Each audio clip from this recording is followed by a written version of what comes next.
The Martial Arts Scholar presents The Legacy of Mas Oyama, A Life Between a Rock and a Bull.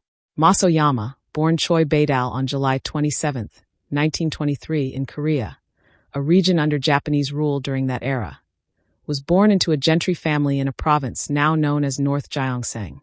Oyama was introduced to martial arts by his first teacher, Mr. Lee, when at the age of 9, he moved to Manchuria to his sister's farm, where Mr. Lee, who was apparently a farmhand, taught him the basics of Chinese kung fu. According to legend, his training, in the style of Mr. Miyagi of Karate Kid fame, included a symbolic ritual: planting a seed and jumping over the growing plant 100 times each day as the plant continued to grow. This seemingly fostered his physical agility and endurance, qualities that would serve him for years to come. He eventually moved back to Korea, where he is said to have studied Korean Kempo. In 1938, following in the footsteps of his brother, Oyama enlisted in the Imperial Japanese Army Aviation School, a decision that marked the beginning of a transformative chapter in his life. It was during this time that he adopted the name Matsu Tatsu Oyama, a moniker he would carry forward. During this time, he enrolled in Shotokan Karate, where he studied under the guidance of Gichin Funakoshi and Jigo Funakoshi. He is said to have attained the rank of Nidan by the age of 17 and Yondan by 20 in the style. At some point during these years, he began training in Judo, where he is said to have attained the rank of Yondan as well, in a span of 4 years. These formative years, however, were also punctuated by the trauma of World War II, a period during which he lost many comrades, some of whom died as kamikaze pilots. He developed a profound anger after his war experiences, leading him in later years to purposefully seek and confront American servicemen in Tokyo, where he likely used and honed his combat skills in street fights at the conclusion of the war. Around that time, in 1946, he enrolled in Goju Ryu Karate under Master So Nei Chu, who apparently advised Oyama to seek solitude and train his mind and body far from civilization. Another influence during those years was meeting Eiji Yoshikawa, the author of the famed novel on the life and times of Miyamoto Musashi. He learned from him a deeper understanding of Bushido. Oyama sought solace and clarity by retreating to Mount Minobu. Originally, his plan was to retreat for 3 years of intense training and introspection. Though he could only sustain this retreat for 14 months due to dwindling sponsorship, the experience deepened his martial arts understanding. During this period, he studied the Book of 5 Rings by Miyamoto Musashi, an encounter that significantly influenced his martial philosophy and technique. In 1947, shortly after his return from self-imposed exile, he enrolled in the Japan Martial Arts National Championship, becoming the national karate champion.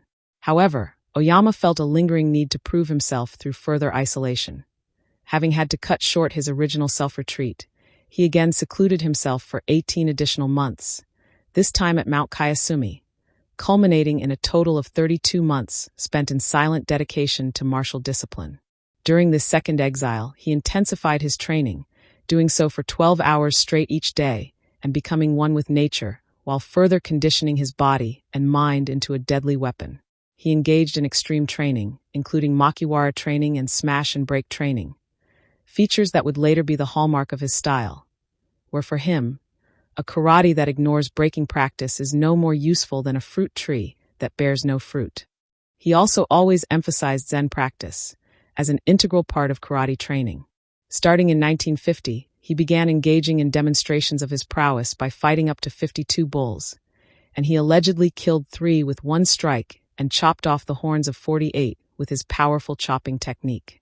He also allegedly fought 270 opponents in the course of his karate tour throughout the USA, most of them, as the story goes, defeated with a single strike and ending fights usually in under 3 minutes. In 1953, Oyama launched his dojo, which was initially based on an empty lot, focusing on Goju-Ryu karate.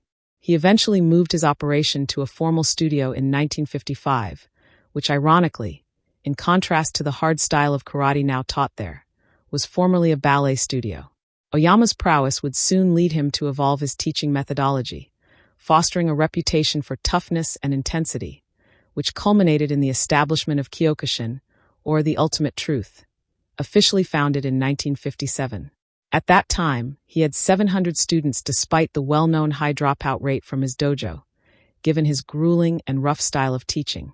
A testament to his teaching and training philosophy is the 100-man kumite, another unique feature of his style. The first time this was done, he fought several of his best students, some of them on 4 occasions for 3 days, for a grand total of 300 fights. Several of them were injured, including himself, and it is said that he was willing to go for a 4th day, but nobody was willing to fight him at that point. As Oyama's reputation soared, so too did the visibility of Kyokushin karate. He founded the International Karate Organization, facilitating a rapid regional and global spread of his new karate style. Notably, in 1969, he organized the first All-Japan Full-Contact Karate Open Championship, a hallmark event that has endured to this day. Then in 1975, the establishment of the World Full-Contact Karate Open Championship further cemented his role as a pioneer in the martial arts community. Oyama's approach was characterized by a synthesis of practicality and intensity, the cornerstones of Kyokushin karate that have influenced countless practitioners worldwide. His legacy remains not only one of a martial artist, but also of a cultural icon, epitomizing the essence of the warrior spirit. Through his written works, most notably Vital Karate, This is Karate, and What is Karate?, he disseminated his philosophies and methodologies, reaching audiences beyond Japan. Before his death on April 26, 1994, from complications related to lung cancer, Oyama's vision transformed the martial arts landscape, fostering an international fellowship that now spans over 100 countries and boasts millions of adherents. His life story became the basis of fictional depictions, such as the character Ryu from the popular video game franchise Street Fighter. Mas Oyama represents a unique amalgamation of martial artist, showman, self-promoter, and innovator, one who ascended through a time of adversity and left an indelible mark on martial arts history. His journey exemplifies the ability to transcend personal and collective trauma through the disciplined and honed practice of karate, ensuring that his legacy remains an example for martial artists and enthusiasts around the globe. Thank you for watching. Please like and subscribe.